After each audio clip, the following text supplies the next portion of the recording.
تو مشاور نیستی؟ خب دیگه من داشتم روان اون پریشونه مشخص نیست اومدیم مشاوره. فقط نمیتونی یه ساعت بشین اینجا بعد صحبت کنی تاش بگی نفهمیدم محبسی باید شدم. من دشمن زیاد دارم الان نمیفهمم چی شده نمیفهمم. ببین خفه شو. خفه شی ما نمیگیم لالی. اگه قرار آدم باشی آدم باش. اگه قرار لجن باشی مردونه لجن باش. مگه میشه آدم هم ریش بذاره هم دامن بپوشه؟ نمیشه. من نگاه از این بعد حواسم بهت هست مثل عقاب رو سرتم. فقط منتظرم یه خبر از تو به من برسه. میام اینجا خودتو دفتر دستک تو یه جوری آتیش میزنم که خاکسترتم نتونه از اینجا برم بیرون. فهمیدی؟ شک نکنی این کارو میکنم. شک کردی امتحان.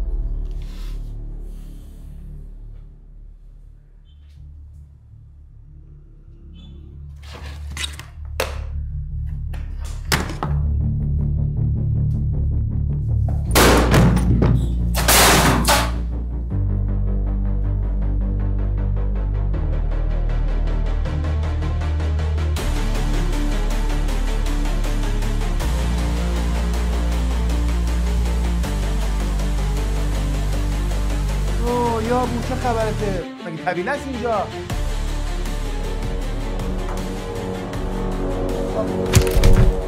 چی شده؟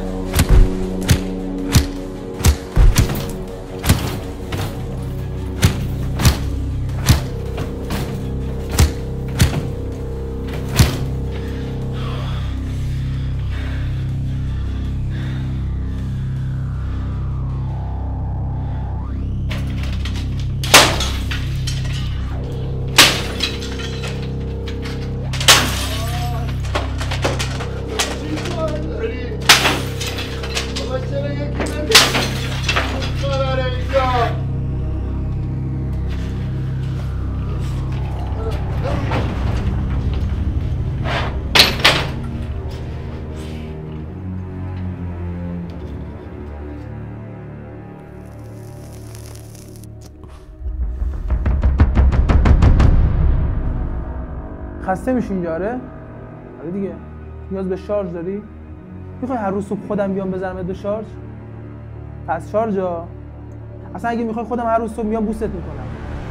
ببین تو میخوای میام بالا لبن میگیری. البته برای ما اینجوری نیست. فقط برای خانم‌هاست.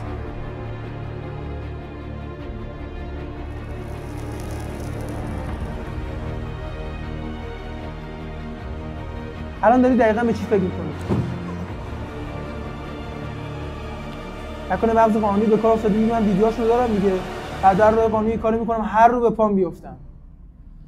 حضرت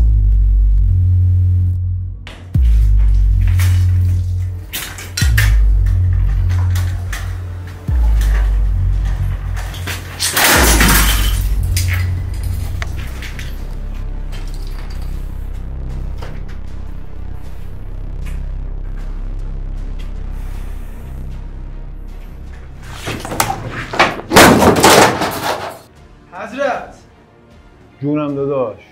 این چرا؟ مگه چیزایی که ضبط میشه توی نیست؟ نه. خب اشکال نداره یه حساب آقا وکیل داداش.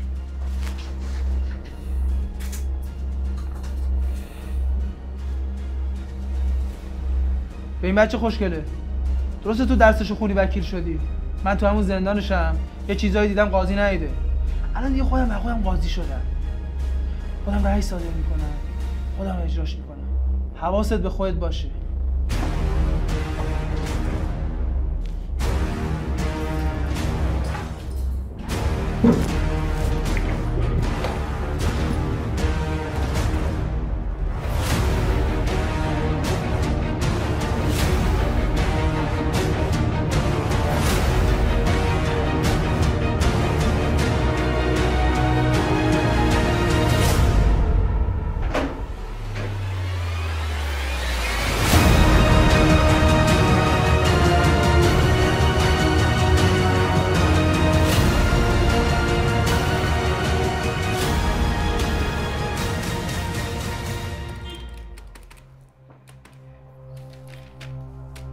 سلام.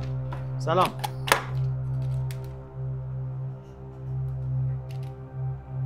سعید دایی چی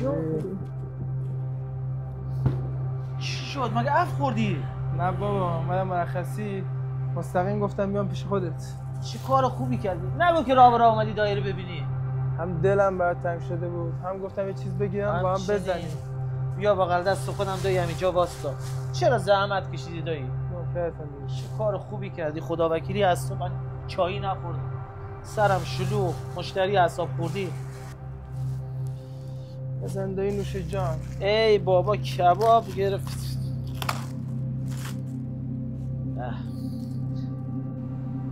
دایی فهمیدی سر چی رفتم اون تو؟ گردگیری، چاقو کشی. اینو من میدم.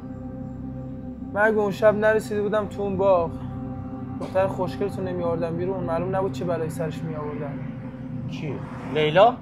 آره دقیقاً لیلای خوشگلت. حتی با پای خودش رفته بود. من بهت خوبی کردم نه؟ پشیمونم دایی. میدونی خوبی کردم به بعضیا مثل آب دادن به گل مصنوعیه. الکی خودتو خسته میکنی. آخه بیرگ و ریشه است، ذات نداره. دقیقا مثل بعضی از آدما. اینا کلا بیرگ و ریشه هستن، بیذاتن. گوشت خوشمزه بود نه؟ چون گوشت سگ توش بود. سگ هم ذات داره هم وفا داره. گفتم بیارم بدم به خوردت، شاید یکم رو تأثیر بذاره. اینجوری نگام نکن. من کوچیکی بزرگی سرم میشه. بزرگ اونیه که واسه آدم بزرگی کنه، نه تو. خودت میدونی من همیشه احترام تو داشتم، ولی اگه کسی بخواد به خانواده من بی احترامی کنه، بدتر از خودش سر خودش در میاره. حالا میخواد هر خری باشه. الان من کاری ندارم.